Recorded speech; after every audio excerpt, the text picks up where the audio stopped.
The chandeliers of Harrington House cast their molten glow across the marble, scattering trembling constellations over gowns and polished boots, yet Eleanor firmly stood as though she occupied a dimmer world entirely. For the third consecutive season she lingered at the ballroom's edge, hands clasped over the pale ribbon of her fan, pretending not to hear the laughter that trailed after her like a shadow too familiar to startle. She had grown accustomed to being ignored, but tonight indifference carried a sharper edge, for she sensed the room's quiet consensus, that she was a girl whose purpose had already expired. She wished to disappear behind the towering arrangements of roses, but hiding never silenced society's whispers. Two matrons stood close enough for their perfumes to drift toward her, their voices cutting through the music like the crisp snap of frost. One murmured that Eleanor's plainness was regrettable. The other declared she possessed all the charm of an accountant's ledger. They speculated she might become a governess, gentle, harmless, destined for a life of quiet usefulness. Eleanor kept her gaze lowered, though their words brushed against her composure like icy fingertips. The musicians shifted into a lively country dance, and the floor rippled with silk and eager steps. Eleanor watched from her post, feeling the ache of exclusion like a stone beneath her ribs. She was lifting her fan to shield her face when the crowd's energy abruptly changed. A hush swept the ballroom, soft at first, then unmistakably reverent, gathering strength like a rising tide. Heads turned toward the arched entrance, and instinct guided Eleanor's eyes in the same direction. The Duke of Wexford had arrived. Benedict Ashford moved with the unhurried certainty of a man accustomed to carrying respect wherever he stepped. His reputation preceded him, a widower of formidable influence, a strategist tempered by wartime intelligence, a nobleman whose reserve chilled conversation more effectively than winter air. He dressed in black, the stark lines of his coat emphasizing the breadth of his shoulders. Society often remarked that he looked carved rather than born, shaped by grief and duty more than sentiment. Eleanor felt an unexpected flicker of sympathy. She sensed that the Duke's demeanor, for all its severity, concealed a life marked by loss. Yet the thought vanished as his presence commanded the crowd's attention, and attention was the one thing Eleanor wished to avoid. He should have joined the dignitaries gathered near the musicians. Instead, he began to walk. The shift was subtle at first, a ripple in the sea of bodies as guests stepped aside. But the path he carved grew unmistakable, each deliberate stride bringing him closer to Eleanor's solitary post. She blinked, convinced she misunderstood, yet his gaze, steady, glacial, unwavering, was fixed upon her with unnerving purpose. Conversations collapsed into silence. Fans halted mid-flutter. Even the musicians faltered, bowstrings dragging across strings. Eleanor's breath caught. Her first instinct was to step aside, assuming she blocked his way, but he stopped before her with perfect finality. "Miss Fernley," he said, his voice low, the timbre controlled. She curtsied, careful to keep her expression polite rather than bewildered. "Your Grace." Without request or hesitation, the Duke extended his hand. Gasps fluttered through the surrounding crowd. Eleanor, trembling despite her efforts to appear composed, placed her gloved fingers into his. His grasp was firm, cool, impossibly steady. Confusion tightened her throat. Why approach her? Why choose her, of all women, when he had shown no interest in anyone since his wife's passing? He leaned nearer, close enough for his breath to stir a loose strand of her hair, though their posture remained impeccably proper. His next words, spoken barely above a whisper, brushed her ear with a gravity that made the room seem to tilt. "I ask only for your courage, Miss Fernley. Tonight, it is needed." She tried to respond, but no sound formed. His expression conveyed urgency, not affection, and something guarded flickered behind his gaze, as though he recalled a promise forged in darker hours than this glittering ballroom could imagine. Around them, faces strained to interpret what none had heard.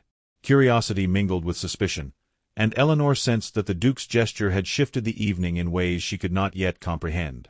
Her pulse thrummed painfully, but she straightened her spine. Whatever storm he carried, she would not face it shrinking. The Duke released her hand only to offer his arm, a gesture impossible to misread. She placed her hand upon it, scarcely aware of the collective intake of breath that followed. The musicians resumed their playing, though the melody trembled. The ballroom watched, captive to the unfolding tableau.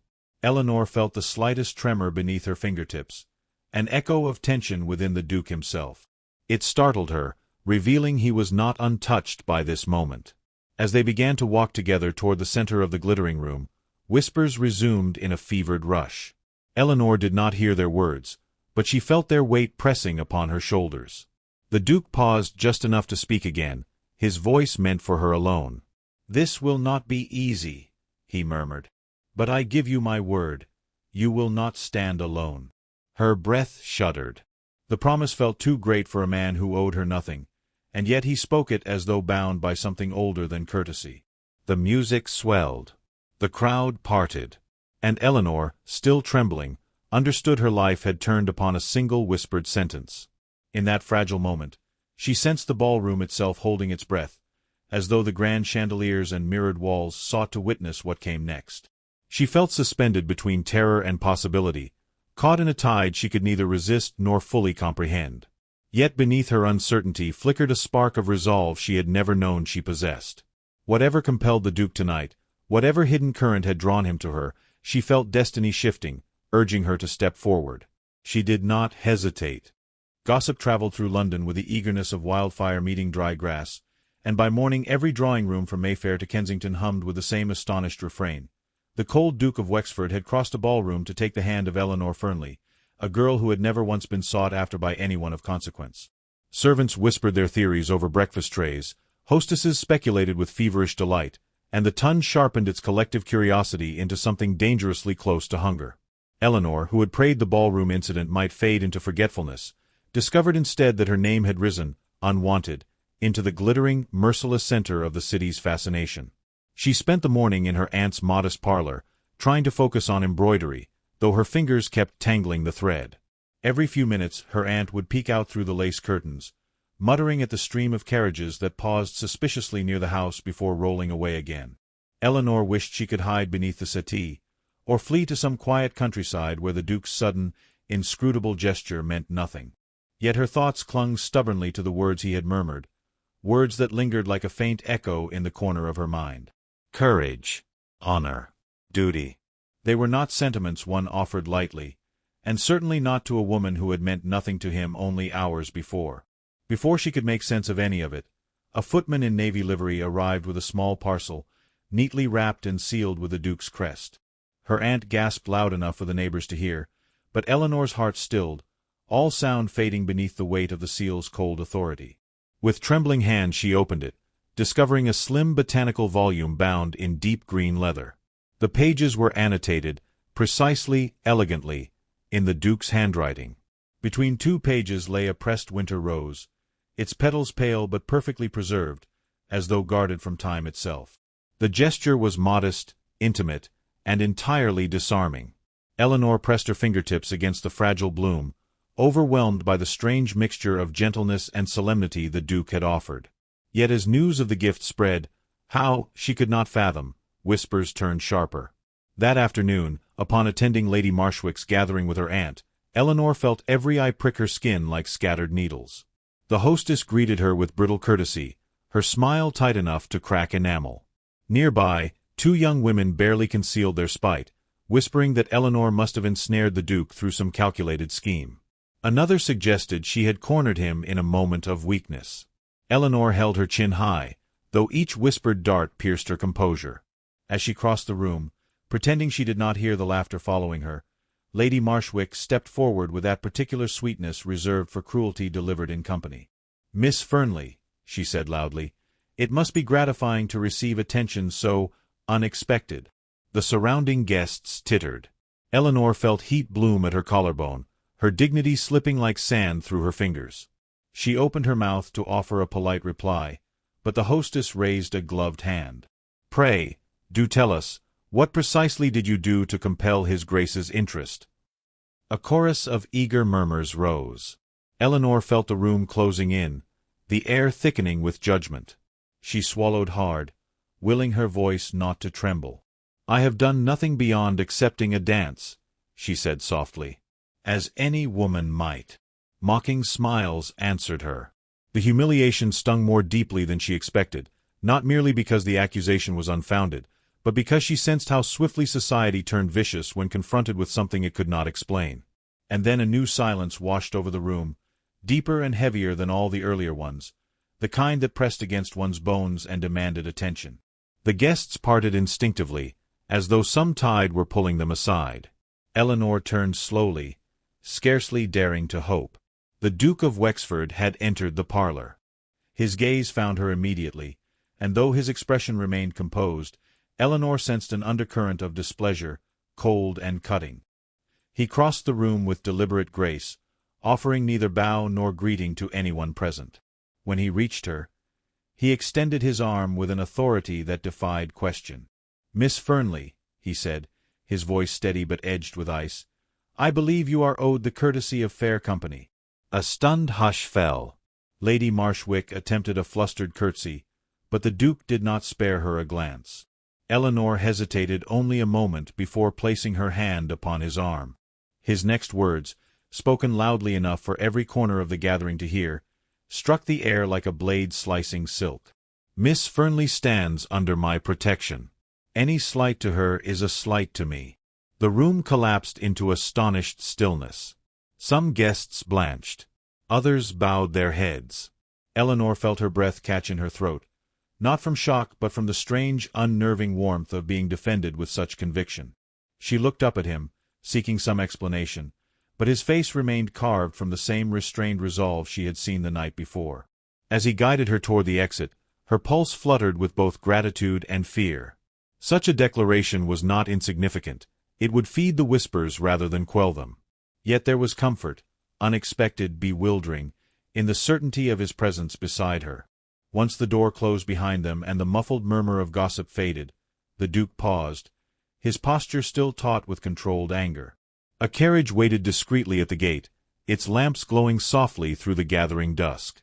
Eleanor turned to speak, but he leaned closer, lowering his voice until the words brushed her ear again with that same gravity as before. "I owe you the truth," he murmured.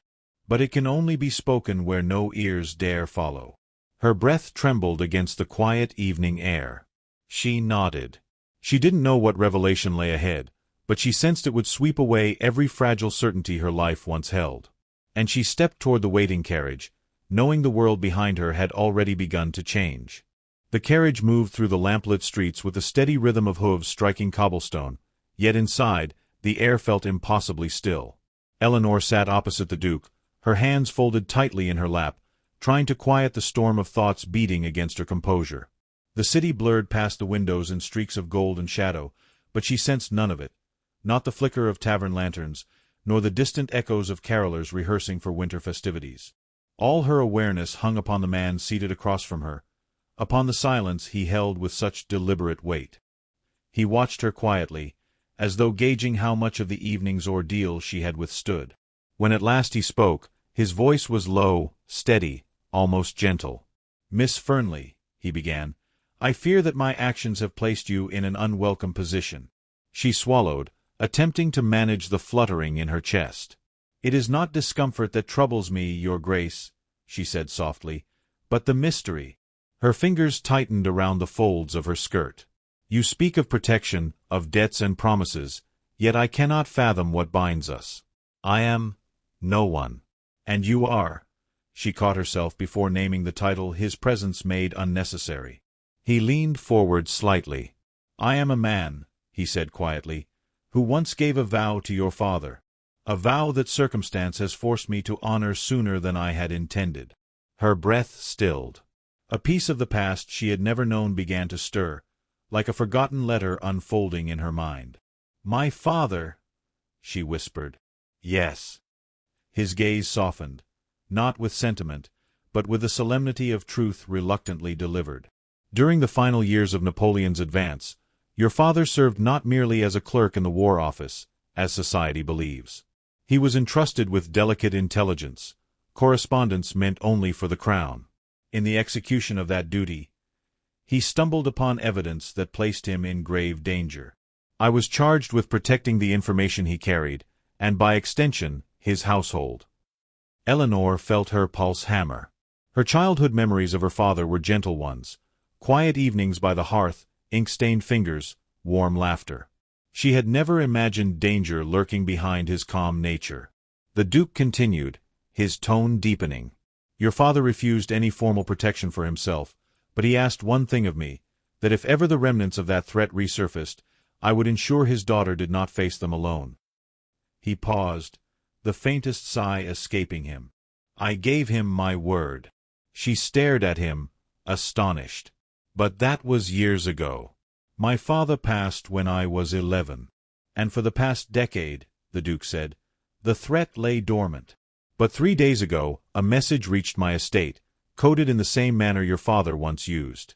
It warned that a faction loyal to the old French networks believed your family still possessed documents of value. I do not know how much truth lies in the claim, but I cannot ignore it." Eleanor pressed a trembling hand to her lips. The revelation felt like stepping into a world she did not recognize, a world where politics twisted deeper than ballroom gossip, where her father's quiet intelligence carried dangerous echoes. The Duke's gaze did not leave her. "When I saw you last night in Harrington House," he said, "alone, unprotected, openly vulnerable to society's scrutiny, I realized the danger had already begun. Not in violence, but in whispers. Whispers are often the first weapon wielded by those who intend to strike quietly." She looked at him sharply. "Then your gesture, choosing me before everyone, was not out of sentiment." His expression remained unreadable. "It was out of obligation," he said, though the words held a faint tension, as though not the entire truth. "To shield you behind my name until I could determine what danger, if any, still lingers." The admission stung more than she expected. Eleanor lowered her gaze, blinking against the tightness gathering in her throat. She had not let herself hope for affection. She knew better than to assume romance where none was offered. But hearing her insignificance spoken so plainly cut through her composure like a blade. Sensing her quiet withdrawal, the Duke's posture shifted. He leaned closer, his voice softening as though he regretted the bluntness. "Miss Fernley," he said, "I do not expect trust from you, but I ask that you allow me the chance to earn it."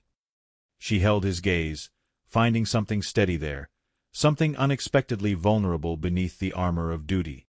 "What would you have me do?" she whispered. "Stay under my protection until I resolve this," he replied. "Attend no gatherings without my knowledge. Do not walk alone. And—" his voice trailed for a moment, as though weighing the wisdom of his next words. "And do not allow society's malice to wound you. Their cruelty has nothing to do with your worth." Her breath caught. For a moment she saw not a daunting figure of influence, but a man carrying burdens he refused to name. A man whose loneliness seemed to echo against the carriage walls. "I will comply," she said quietly, "though not because you command it. Because my father trusted you." A brief flicker passed through his eyes, respect, perhaps even gratitude. "Then we are aligned," he murmured. The carriage slowed as they reached her aunt's townhouse. The Duke stepped out first, then extended his hand to help her descend. His touch, though gloved, sent a surprising current through her, a warmth that contradicted his reputation. Before she could withdraw, he spoke again, his voice barely above the whisper that had silenced the ballroom the night before. "Miss Fernley." Eleanor. Her name on his tongue felt startlingly intimate. "I will call upon you tomorrow. There is more you must know." She nodded, unsure if her heart or the night air made her tremble more. As he guided her to the door, a single lantern above the threshold cast a soft halo around them. She paused, turning back toward him. "Your Grace," she said, her voice steadier than she felt, "when this began, you asked for my courage. You shall have it." The Duke's jaw tightened, as though her words struck him deeply. He bowed, not with the polite, distant civility expected of him, but with a reverence that felt like the beginning of something fragile and unspoken. "Then I am indebted to you," he murmured. And as the carriage rolled away and Eleanor stepped into the quiet house, she realized her heart had shifted, uneasily, undeniably, toward the man whose secrets might change both of their futures forever.